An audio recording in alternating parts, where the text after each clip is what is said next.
پہلا سوال، آپ ہجرت کا سفر پڑھ رہے ہیں، تو ہجرت کے سفر میں رسول اللہ صلی اللہ علیہ وسلم کا ساتھی کون تھا؟ تو اس کا جواب کیا ہے؟ ابو بکر صدیق رضی اللہ تعالیٰ عنہ۔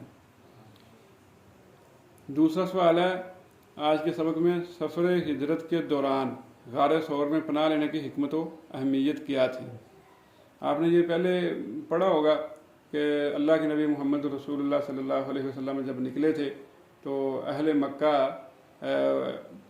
ان کو یہ بات بڑی ہی گراں گزری کہ آپ 13 سال ان میں رہ کے اپنے کچھ صحابہ کو یہاں سے محفوظ نکال کے خود بھی محفوظ اور صحیح سالم نکل جائیں، اور دوسرا ان کو خطرہ یہ تھا کہ اگر آپ اس طرح نکل جاتے ہیں تو کل کو جا کے کسی جگہ پہ کوئی ٹھکانہ بنا کے اپنی قوت جمع کر کے ساری طاقت اکٹھی کر کے تو آپ ہمارے خلاف جو ہے نا چڑھائی وہ کر دیں گے، حملہ کر دیں گے ہم پہ، تو اس لیے اس قوت کو مجتمع نہیں ہونے دینا۔ تو انہوں نے پھر کوشش کی کہ آپ جب پتہ چلا کہ نکل گئے ہیں تو انعام بھی رکھ دیا، لوگ اس کے لالچ میں بھی دوڑ پڑے، کچھ انتقام میں آپ کے پیچھے جو ہے نا وہ لگ گئے، تو ہر بندے کی کوشش یہی تھی کہ وہ یہ مار کا سر انجام دے۔ تو اللہ کے نبی محمد رسول اللہ صلی اللہ علیہ وسلم نے اس ہجرت کے سفر کے دوران غار ثور میں پناہ لی تھی۔ تو یہ غار مکہ کے جنوب میں واقع ہے، یہاں تلاش و طلب آسان نہ تھی کیونکہ مدینہ مکہ کے شمال میں ہے، مدینہ مکہ کے شمال میں ہے۔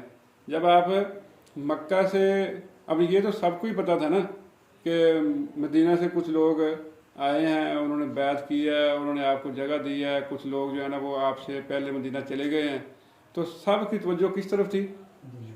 مدینہ کی طرف، ٹھیک ہے؟ وہ کس طرف ہے؟ مکہ کے شمال میں۔ اور نبی کریم صلی اللہ علیہ وسلم نے وہ راستہ اختیار کیا جو نسبتاً قدرے لمبا تو تھا، لیکن اللہ کے نبی علیہ السلام نے اس کو اپنے لیے محفوظ سمجھا۔ اگر آپ اسی طرف چل پڑیں تو پھر آپ کے پیچھے سارے وہ لوگ ہوتے۔ تو بہت سارے لوگوں کے ناکام اور نامراد ہونے کی ایک بڑی وجہ یہ تھی کہ رسول اللہ صلی اللہ علیہ وسلم نے اس تدبیر کو اختیار کیا۔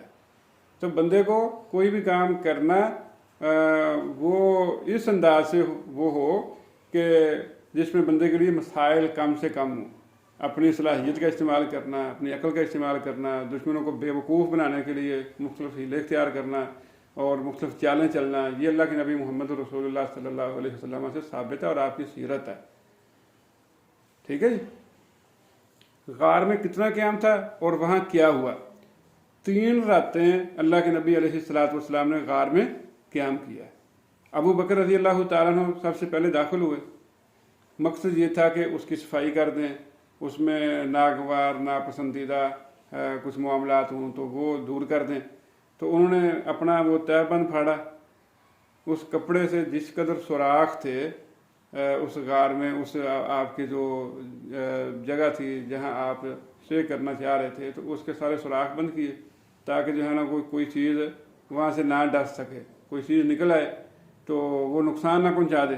تو 1-2 سوراخ ایسے رہ گئے کہ جو بند نہیں ہو سکے، کپڑا نہیں تھا، کیونکہ وہ تیاری تو اس انداز سے نہیں نا کر کے گئے تھے کہ یہ چیزیں ساری پیش آ سکتی ہیں سفر کے اندر۔ تو اللہ کے نبی علیہ السلام کے لیے انہوں نے پھر یہ کیا کہ اپنا پاؤں ان سوراخوں پہ رکھ دیا۔ تو نبی کریم صلی اللہ علیہ وسلم آپ کی گود میں سر رکھ کے سو گئے۔ اللہ کے نبی علیہ السلام کی جب آنکھ کھلی تو ابو بکر رضی اللہ تعالیٰ عنہ کے آنسو بہہ رہے تھے، پاؤں پہ کسی چیز نے ڈس لیا تھا۔ نبی کریم صلی اللہ علیہ وسلم نے پھر وہاں اپنا لعاب لگایا اور وہ درد ان کی جاتی رہی۔ تو یہ ابو بکر رضی اللہ تعالیٰ عنہ آپ کے رفیق سفر بھی تھے، اور پھر انہوں نے آپ کے لیے یہ ساری تکلیف بھی خدمت سمجھ کے برداشت کی ہے۔ معبد کے خیمہ میں کیا ہوا؟ ایک کمزور ترین بکری کا اللہ کے نبی علیہ السلام نے دودھ دوہا۔ اب یہ سفر جتنا لمبا ہو گیا، 3 راتیں تو آپ کا قیام صرف غار ثور میں تھا، تو بندہ ساتھ کتنا کو سامان اٹھا سکتا ہے؟ تو یقیناً بھوک بھی لگتی ہے، پیاس بھی لگتی ہے۔ تو اللہ کے نبی علیہ السلام کو یہ ایک عورت کا خیمہ نظر آیا، تو آپ نے اجازت طلب کی، تو اجازت ملی، پوچھا کوئی کھانے پینے کے بارے میں، تو انہوں نے کہا کہ کچھ نہیں ہے، میرے خامد گئے ہیں بکریاں لے کے، وہ واپس آئیں گے شام کو تو آپ کو کچھ مل سکتا ہے۔ تو اللہ کے نبی علیہ الصلوۃ والسلام نے وہ ایک بکری کو دیکھا جو گھر میں موجود تھی، انہوں نے کہا یہ بکری کمزور ہے، دودھ دینے کے قابل نہیں ہے، اس لیے اس کو چل نہیں سکتی، اس لیے اس کو پیچھے چھوڑ گئے ہیں۔ تو اللہ کے نبی علیہ الصلوۃ والسلام نے ان سے اجازت لے کے آپ نے تھنوں پہ ہاتھ پھیرا، تو اللہ تعالیٰ نے اس میں اتنا دودھ اتار دیا کہ اتنا دودھ ہو گیا کہ آپ نے بھی پیا، ابو بکر رضی اللہ تعالیٰ عنہ نے بھی پیا، ابو بکر رضی اللہ تعالیٰ عنہ کے جو ایک غلام تھے ساتھ انہوں نے بھی پیا، اس خاتون کو بھی پلایا، اور پھر ان کے گھر میں باقی بھی چھوڑا۔ تو ابو معبد جب ان کے خامن گھر واپس آئے تو انہوں نے جب یہ دیکھا دودھ تو بڑا تعجب کیا، حیران ہو گئے کہ یہ اس بکری کا دودھ ہے جس بکری سے ہم کتنی دیر سے دودھ حاصل کرنے میں ناکام ہے، وہ دودھ دے ہی نہیں سکتی تھی۔ تو پھر جب ان کو بتایا گیا کہ ایسا ایک آدمی تھا، اس کے ساتھ یہ لوگ تھے، اور انہوں نے اس طرح اجازت طلب کیا اور پھر انہوں نے دودھ دھویا تو خود بھی پیا، یہ اتنا دودھ بچا ہوا، تو پھر انہوں نے اس خواہش کا اظہار کیا کہ اگر کبھی مجھے موقع ملا تو میں ضرور ان لوگوں کا ساتھ اختیار کروں گا، اور یہ میری سعادت کے لیے اور خوش بختی ہوگی کہ مجھے ان لوگوں کا ساتھ نصیب ہو جائے۔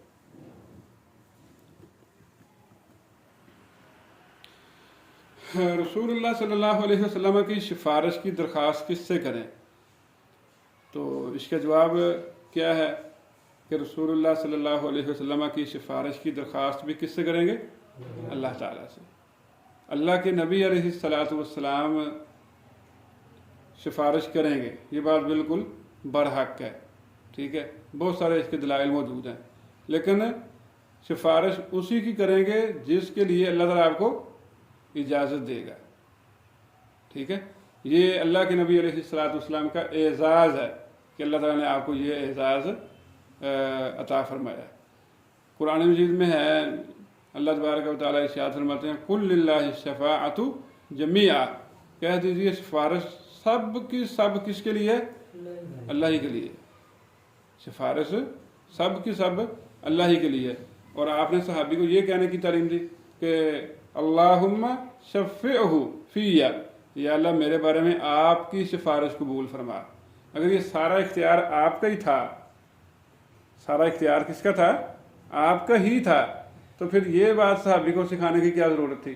اللہم شفعہ فیہ، یا اللہ آپ کی سفارش میرے حق میں قبول فرما۔ اللہ تبارک و تعالی مجبور نہیں ہے، ہاں اللہ کے نبی محمد رسول اللہ صلی اللہ علیہ وسلم سفارش کریں گے، اللہ تبارک و تعالیٰ آپ کی سفارش کو قبول کرے گا۔ اور آپ صلی اللہ علیہ وسلم نے فرمایا میں نے اپنی دعا قیامت کے دن سفارش کے لیے چھپا رکھی ہے اس آدمی کے لیے جو میری امت میں سے اس حال میں فوت ہوا کہ اللہ کے ساتھ کسی کو شریک نہ کرتا۔ تو ہر اس بندے کو اللہ کے نبی محمد رسول اللہ صلی اللہ علیہ وسلم کی سفارش حاصل کرنے کا موقع ہے کہ جو بندہ اس نے زندگی میں موت تک کبھی اللہ کے ساتھ شرک نہیں کیا۔ گناہ گار ہے، خطائیں ہو جاتی ہیں، گناہ ہو جاتے ہیں، صحابہ کرام رضوان اللہ علیہم اجمعین میں سے بھی جو ہے نا ایسے لوگ تھے، گناہ ہوئے ہیں، انسان ہے، تو اس کا تو انکار ہے ہی نہیں۔ تو جس نے اللہ کے ساتھ شرک نہیں کیا، اللہ کے نبی علیہ الصلوۃ والسلام کی سفارش ہر اس بندے کو ملے گی، یہ نبی کریم صلی اللہ علیہ وسلم کا فرمان ہے، یہ صحیح بخاری میں موجود ہے۔